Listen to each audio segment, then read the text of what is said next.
Hello again everyone, welcome back. Today we will be talking about Inquisitor Incinerate of Venting.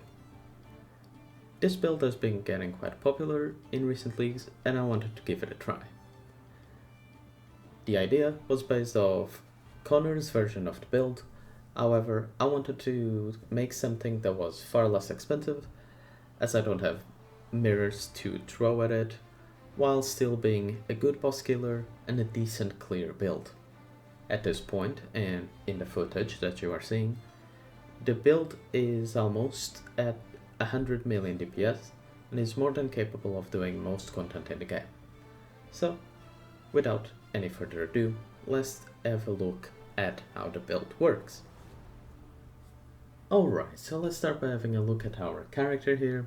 First and foremost, we are level 94, we have just over 7000 energy shield with our energy blade on, and we have over 1100 of both strength and intelligence.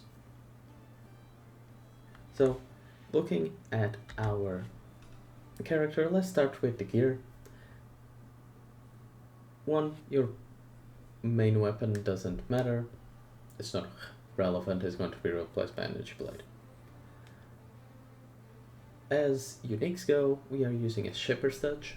Shipper's Touch is very good for strength into stacking, gives you a lot of energy shield, it gives you mana, it gives you a little bit of accuracy, which is not really relevant for this build, but energy shield and mana both very good. You want to look for a Shipper's Touch with either, well, preferably you want to have Enfeeble, and if you're looking for a double corrupt, you can get spell base crit on it as well, which should be very good. All on the belt, I have Mage Blood. Mage Blood, incredibly powerful belt, right? So if you can have one, there's no reason not to not use it. After that, we have a Calendar's Touch. This is going to reflect our ring. We'll talk about the ring in a little bit. And on our amulet, you have Eyes of the Great Wolf, anointed with Tranquility, and you want to look for as much increased attributes as you possibly can, and a second role that is impactful for our build, which could be crit strike chance, could be lightning damage, and there's probably a couple more that I'm not remembering right now, but those two are very good. As non-uniques go, we can start with our chest piece, which is very simple.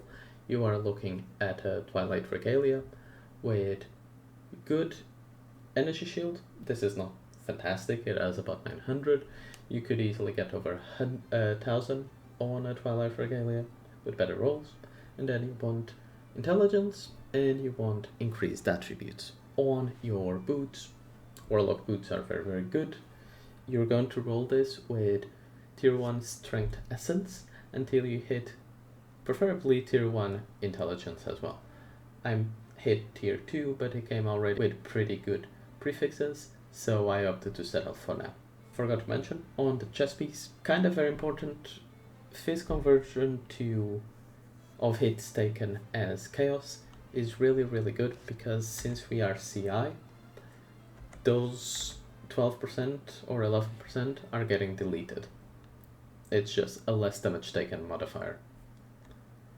And you can get that both here and on your helmet, so make sure you get those. On our shield, here we are looking at a transfer attuned spirit shield. This is going to give you sap when you block enemies damage. The way I crafted this, first I slammed it with a Shaper Exalted Orb, and crafted it with Essences of Loathing until you get both block and recovery of an energy shield on block. Once you have those, try to clean it up a little bit until you can multi-mod it. If you have 2 suffixes, then you do multi-mod into strength and int and +2 of socket support gems. If you have 2 prefixes, then you do multi-mod +2 level of socket support gems and plus quality of socketed gems. And that's the shield that you honestly would prefer, is probably the prefix, because then you can on the suffixes have like a resistance or something more valuable than the 2 stats, which are still good nevertheless. On your ring, you are looking at using a cogwork ring. There's a more expensive version of this, which is going to give more suffix modify magnitude. You can do that if you have a much higher budget, but those are incredibly expensive. For crafting this, once again, string essences was how I've done it until I hit tier 1 int. I got very lucky and also hit tier 1 cast speed. That's perfect. Don't touch it anymore. Craft prefix of channel skills have less mana cost, and just leave it at that. And it's a very, very good ring for this build. As always, Calandra's Touch is here to mirror that, because otherwise this would be more expensive than buying a Calandra's Touch to get another one of these. On your helmet, this is a helmet that you're going to craft with prime resonators, and the way you do it is you're going to use glyphic fossil, faceted fossil, fundamental fossil, and corroded fossil on a prime chaotic resonator until you hit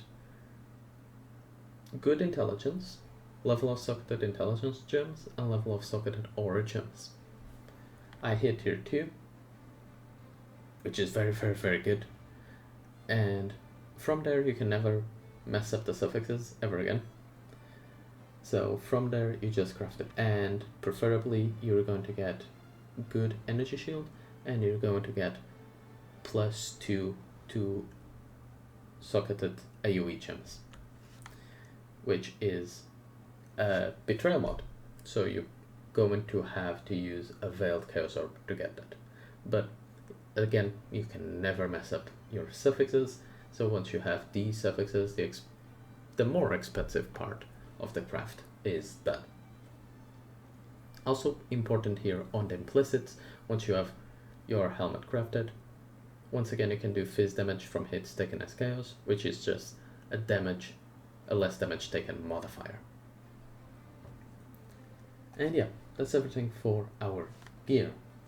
On our sockets, Incinerate of Venting for our main 6 link is going to be linked to crit damage, Spellblade, focus channel support, infused channeling, and arcane surge. Our clear / mobility skill is frostblink of Wintry Blast, which is going to be linked to Spellblade, faster casting, and spell echo. On my boots, I have Flesh and Stone as a very good defensive option, linked to a level 2 Enlighten and Clarity. On my helmet, I have Haste, Enlighten level 4, which goes up to level 5, Determination, and Discipline. Finally, on my shield, I have an Enhanced 3, which goes up to level 5, Tempest Shield, and Energy Blade. Energy Blade needs to be linked to Enhance, because this reduces by a very big order of magnitude the amount of energy shield that we get with and without Enhance. So very, very important. I also have currently Purity of Fire because I needed to cut my fire res, but you can easily drop this with dropping something like the granite or your quicksilver and running a ruby flask instead.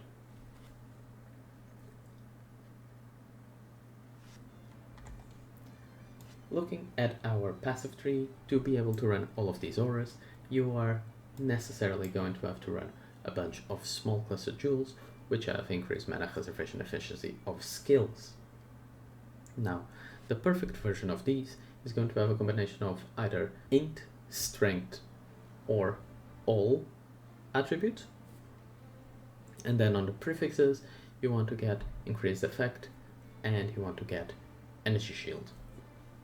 And that's like the perfect small cluster. Obviously, that's not always manageable, so do the best you can, but that's the ideal.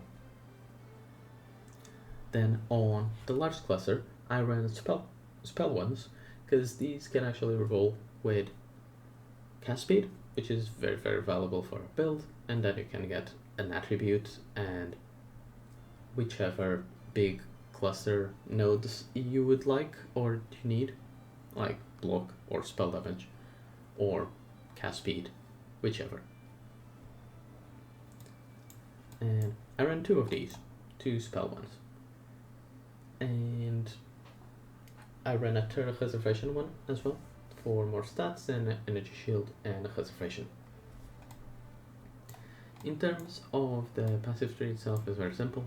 You just go for those 2 clusters and you get what's very good nearby. So Arcane Surge effects, preservation, Zealot Sword for the regeneration conversion, clusters along the way. I take Divine Shield, although it's not mandatory per se, we don't have a lot of armor. Iron Will, however, is very mandatory. We stack a lot of strength, so this is going to give you a lot of damage.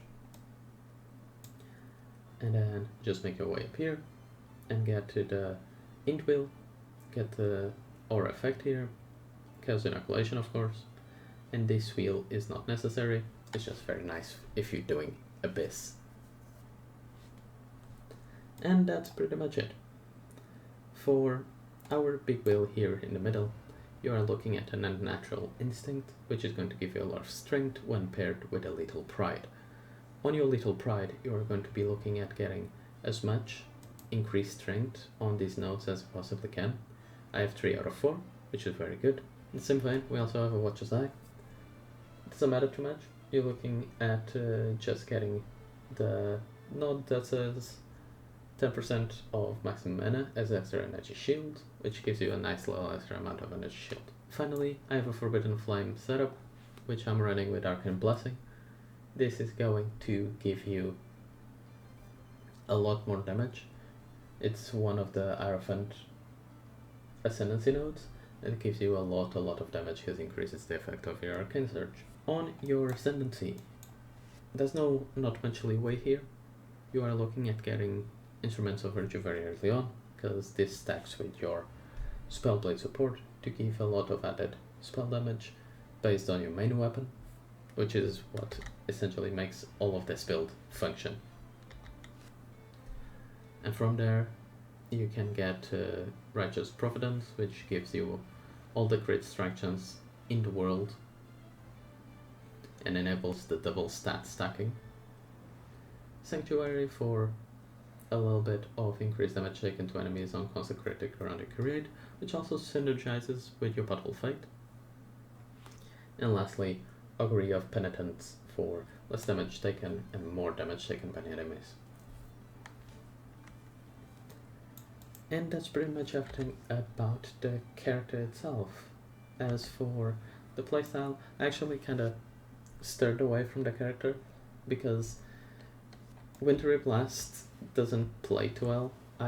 To me anyway, I don't really enjoy this. It feels very flicker strikey to me, and I just spending a few hours looking at this over and over, it's kind of off-putting after a while, for me at least. But it's undeniably a very good build. Now, for your mercenary, I'm currently running Infamous Fallen Reverend. It's probably the best one that you can run in terms of damage. You want Zealotry and Wrath. These are both very strong auras. And Dorian's prototype setup is incredibly powerful. We all know about this. You don't run Purple Stow until you have 2 good rings, 2 perfect rings almost, which I don't. Instead, I was running this.